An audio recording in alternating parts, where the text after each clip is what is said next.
আসসালামু আলাইকুম, আমি Tumpa. Welcome back to my channel. আজকে আমি তৈরি করে দেখাবো ঠান্ডা ঠান্ডা রিফ্রেশিং ডেজার্ট রেসিপি। আম আর সাবুদানা দিয়ে তৈরি ভীষণ মজার এই ডেজার্টটি আপনারা খুব সহজেই তৈরি করে নিতে পারবেন অল্প কিছু ঘরোয়া উপকরণের সাহায্যে। আর এই ডেজার্টটা দেখতে যতটা আকর্ষণীয়, খেতে কিন্তু ঠিক ততটাই মজা। তো আশা করছি আমার আজকের এই রেসিপিটি আপনাদের ভালো লাগবে। যদি ভালো লাগে তাহলে আমার চ্যানেলটিকে সাবস্ক্রাইব করে দিবেন। ডেজার্টটা তৈরি করার জন্য আমি চুলায় একটা প্যান বসিয়ে দিয়েছি আর তাতে আমি 2 কাপ পরিমাণের দুধ বসিয়ে দিয়েছি। আপনারা চাইলে এখানে লিকুইড দুধের পরিবর্তে গুঁড়া দুধ দিয়েও কিন্তু এই ডেজার্টটা তৈরি করতে পারেন। তো দুধটাতে বলক আসা পর্যন্ত একটু অপেক্ষা করছি। আর এদিকে আমি একটা বাটির মধ্যে 2 টেবিল চামচ পরিমাণ গুঁড়া দুধ নিয়ে নিয়েছি।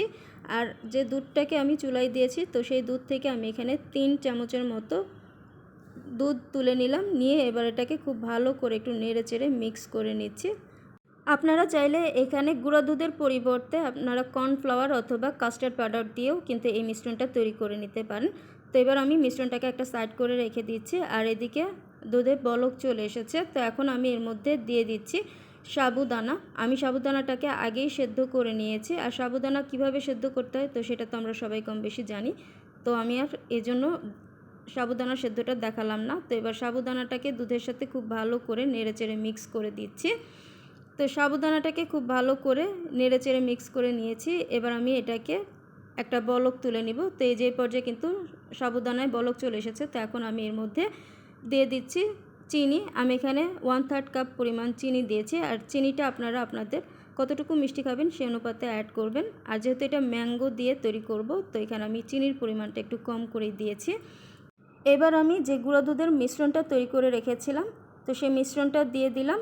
দিয়ে এবার মিশ্রণটা দিয়ে পায়েসটার সাথে খুব ভালো করে নেড়েচেড়ে মিক্স করে নিচ্ছি। আর এই মিশ্রণটা দেওয়ার ফলে পায়েসটা কিন্তু খুব তাড়াতাড়ি ঘন হয়ে যাবে, খুব বেশি জাল করার কিন্তু প্রয়োজন নেই।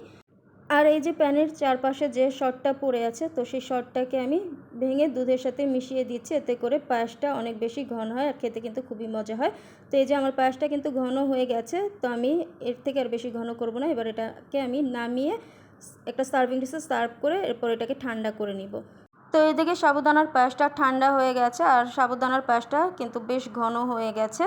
তো এখন এর মধ্যে আমি বাকি উপকরণগুলো অ্যাড করে দিচ্ছি। তো আমি এখানে একটি আম ছোট ছোট কিউব করে কেটে নিয়েছি আর এর সাথে কিছু আমের পাল্পও নিয়েছি। এবার আমি আমের কিউব আর পাল্পটাকে দিয়ে দিলাম। আর এই আমটাকে কিন্তু পায়েসটাকে ঠান্ডা করার পরে দিতে হবে, তা নাহলে কিন্তু দুধটা কেটে যেতে পারে। তো এখন এর মধ্যে আমি দিয়ে দিলাম কিছু কাঠবাদাম। তো আপনারা আপনাদের পছন্দ মতো বাদাম অ্যাড করে দিতে পারেন।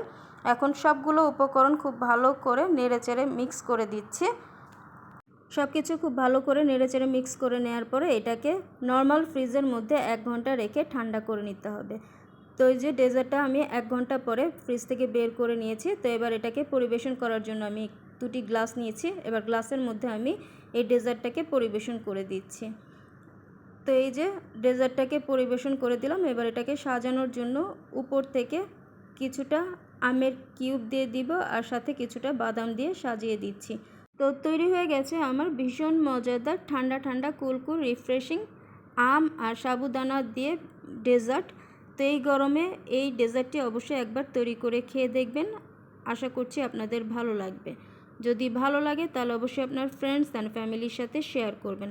আর যারা নতুন এখনও আমার চ্যানেলটিকে সাবস্ক্রাইব করেনি তারা আমার চ্যানেলটিকে সাবস্ক্রাইব করে দেবেন। তাহলে আজকে এই পর্যন্তই। সবাই ভালো থাকবেন, সুস্থ থাকবেন। তো আল্লাহ হাফেজ সবাইকে।